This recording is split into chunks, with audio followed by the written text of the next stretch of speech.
Interim গভর্নরকে বলতে চাই, অতি শীঘ্রই সিলেটের পাথরখোয়ালিগুলো খুলে দেন। যদি খুলে না দেন, বাংলাদেশের বিভিন্ন জায়গায় মব হচ্ছে, মবিং করে হলো সিলেটের পাথরখোয়ালি খুলে দেবো আমরা ইনশাআল্লাহ। এরপরে আরেকটা বিষয় হলো, বাংলাদেশের বড় বড় যে কয়েকটা থানা আছে তার ভিতর অন্যতম হলো আমাদের কানাইঘাট এবং শাহেখেশ্বর মানে এখানে আছেন। আমি বাংলাদেশের বিভিন্ন জায়গায় বলি, গত বছর পোলো গ্রাউন্ডে আমি বলেছিলাম, চট্টগ্রামের পোলো গ্রাউন্ড মাঠে লক্ষ মানুষের সামনে বক্তৃতায় আমি বলেছিলাম, বাংলাদেশের সবচেয়ে যে থানায় আলেমরা বেশি সে থানা হলো আমাদের কানাইঘাট। কিন্তু দুঃখজনক হলো সত্য, গত ফেসিবাদের আমলে আমরা দেখেছি এই ফেসিবাদ এবং ফেসিবাদের ধূসর যারা ছিল, নানা কারণে আলেম উলামার পণ্যভূমি, উপমহাদেশের শ্রেষ্ঠতম আলেম দিন শেখুল ইসলাম আল্লামা মুশাহিদ বায়াম্বরী রহমাল্লাহ যে মাটিতে ঘুমিয়ে আছেন, যেই মাটিতে ইমাম বুখারী রহমাল্লাহ সমরকন্দে ঘুমিয়ে আছেন। ইমাম বুখারী রহমাল্লাহর সমরকন্দেও আমি গিয়েছি। ইমাম বুখারী রহমাল্লাহর মাকবারার পাশে সমরকন্দের খরতঙ্গে আমি দাঁড়িয়েছিলাম। সেখানে ওখানে দায়িত্বশীল অনেকেই ছিলেন, ওই মাদ্রাসা ইমাম বুখারী কমপ্লেক্সের উলুমুল হাদিসের দায়িত্বশীলরা। আমি তাদেরকে তখন বলেছিলাম, তোমাদের খরতঙ্গে ইমাম বুখারী যখন ঘুমিয়েছেন তার কবর থেকে ঘ্রাণ বের হয়েছিল। আমি যে এলাকায় জন্মগ্রহণ করেছি সেখানে আরেকজন বুখারী আছেন, তিনিও যখন ইন্তেকাল করেছেন তার কবর থেকে ঘ্রাণ বের হয়েছিল। আল্লামা মুশাহিদ বায়াম্বরী রহমাল্লাহ সহ অসংখ্য আলেমদের স্মৃতি বিজড়িত এই কানাইঘাট। আপনারা দেখেছেন কিছুদিন পর পর স্বার্থের জন্য আমাদের কানাইঘাটে খুন হয়, কিছুদিন পর পর সামান্য স্বার্থের জন্য আমরা লাশ দেখি, কিছুদিন পর পর আমরা সামান্য স্বার্থের জন্য আমরা লাশ দেখতে পাই।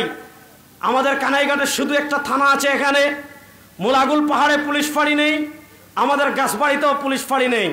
এখন দেখা যাচ্ছে পাহাড়ে একটা খুন হয়েছে, এখান থেকে পুলিশ যেতে যেতে জানাজা শেষ হয়, দাফন শেষ। আমার বাড়ি তালবাড়ি পূর্ব রাজাগঞ্জে, ওখানে খুন হয়েছে, বুরহানুদ্দিন রাস্তা দিয়ে যেতে যেতে যেতে যেতে গাছবাড়ি যাওয়ার আগে পুলিশের কোমর ব্যথা হয়ে যায়, তাদের আবার নাপা ট্যাবলেট খাওয়া লাগে। এই অবস্থায় জন্য আমরা চাই আমাদের কানাইঘাট থানার দুই পাশে দুইটা পুলিশ ফাঁড়ি হোক। এছাড়া আরেকটা দুঃখের কথা বলি, বাংলাদেশের যে কয়েকটা গ্যাস কূপ আছে তার ভিতর অন্যতম হলো আমাদের জৈন্তা হরিপুর।